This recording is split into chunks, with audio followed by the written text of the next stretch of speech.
Bienvenue. Aujourd'hui, on va s'intéresser à une entreprise vraiment à part dans le secteur de l'énergie, Texas Pacific Land. Imaginez un peu, faire fortune avec le pétrole, mais sans jamais avoir à forer le moindre puits. C'est ça le modèle fascinant de TPL. Allez, on va voir ensemble comment c'est possible. Voilà la question qui résume tout. Spontanément, quand on pense argent du pétrole, on s'imagine l'extraction, le transport, le raffinage, bref, tout le processus. Mais TPL, ou Texas Pacific Land, a une approche bien complètement différente. C'est presque contre-intuitif. Et voilà la réponse. D'une simplicité désarmante, non? TPL ne produit rien, n'explore rien, elle est juste propriétaire de la Terre. Et c'est ce simple fait, ce statut de propriétaire, qui est la clé de tout son modèle économique. On peut vraiment voir TPL comme le propriétaire foncier ultime. Mais pas n'importe lequel. C'est un propriétaire dont les terres se trouvent juste au-dessus de l'un des plus grands trésors énergétiques de la planète. Donc, pour que ce soit bien clair, TPL détient presque 3600 km² de terrain, c'est immense, et c'est situé principalement dans le bassin permien, la plus grosse zone pétrolière des États-Unis. Son business, c'est simple, encaisser un chèque à chaque fois qu'une autre boîte y trouve du pétrole, du gaz, ou même quand elle a besoin d'eau. Bon, alors, comment cet argent arrive-t-il exactement dans les caisses? En gros, il y a 3 sources de revenus principales, 3 robinets à cash qui coulent en permanence. Ce graphique, il est très parlant. On voit tout de suite que la plus grosse part du gâteau, presque les 2/3, vient des redevances sur le pétrole et le gaz. Juste après, on a l'eau, un secteur qui grandit très vite, et pour finir, les revenus plus classiques des locations de terrain. Ce premier robinet, c'est un modèle absolument génial pour TPL parce qu'il n'y a aucun risque. Ce sont les géants comme Exxon ou Chevron qui investissent des milliards et qui prennent les risques liés au forage. Et TPL, pendant ce temps, elle encaisse juste un pourcentage sur chaque baril qui sort de terre. C'est le profit sans l'effort en quelque sorte. Le deuxième robinet, il est très très malin. La fracturation hydraulique, ce qu'on appelle le fracking, ça consomme des quantités d'eau absolument phénoménales. TPL l'a bien compris et a décidé de monétiser cette ressource vitale. C'est une source de revenus qui prend de plus en plus d'importance et qui est un peu moins liée directement au prix du baril. Et enfin, le troisième robinet. Celui-ci, c'est le plus stable de tous. Chaque pipeline qui est construit, chaque route d'accès, chaque ligne électrique qui traverse les terres de TPL, eh bien, ça génère un loyer. C'est un revenu de base super fiable, un peu comme de l'immobilier classique. Et voilà le résultat quand on additionne tout ça. Une marge nette de plus de 65%. C'est un chiffre tout simplement exceptionnel, on ne voit ça presque nulle part ailleurs. Pourquoi? Parce que TPRM n'a quasiment aucune dépense. Zéro forage, zéro exploration, très peu d'employés, c'est une pure machine à cash. Alors, qu'est-ce qui protège ce modèle économique en or? Dans le jargon financier, on parle de moat, de douve, comme une forteresse. Et celle de TPL est particulièrement impressionnante. Voyons ça. Pour bien piger le truc avec TPL, il faut penser sur 2 niveaux.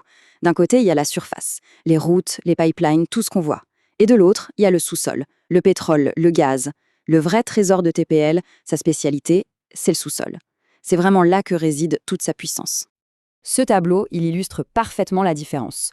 On compare avec un acteur comme Landbridge, lui, il gère les infrastructures en surface, ses revenus dépendent de l'activité générale dans la région.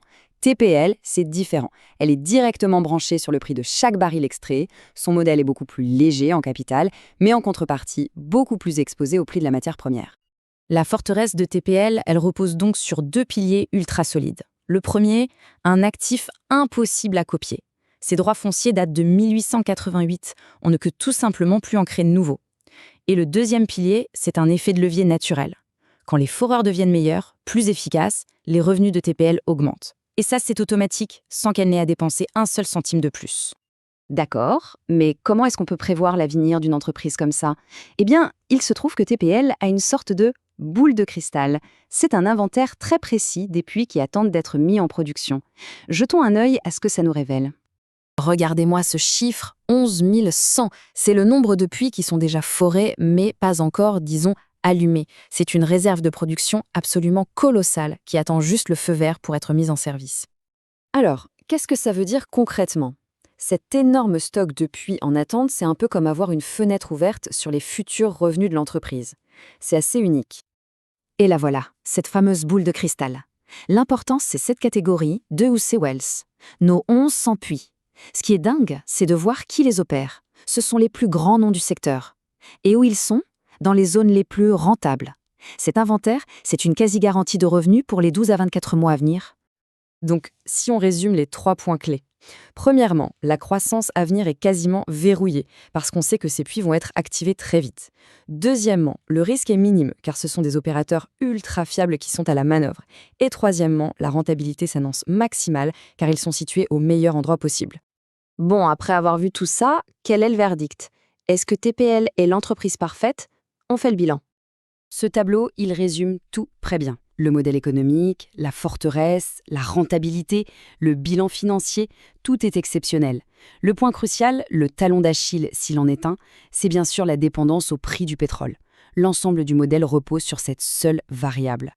Cette citation, elle capture parfaitement le paradoxe de TPL. C'est une entreprise fantastique, une machine à cash naturelle, mais elle est mariée à une matière première dont le prix est hyper volatile.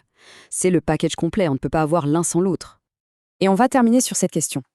C'est assez fascinant de se dire qu'un actif créé en 1898 pourrait être l'un des investissements énergétiques les plus pertinents du XXIe siècle.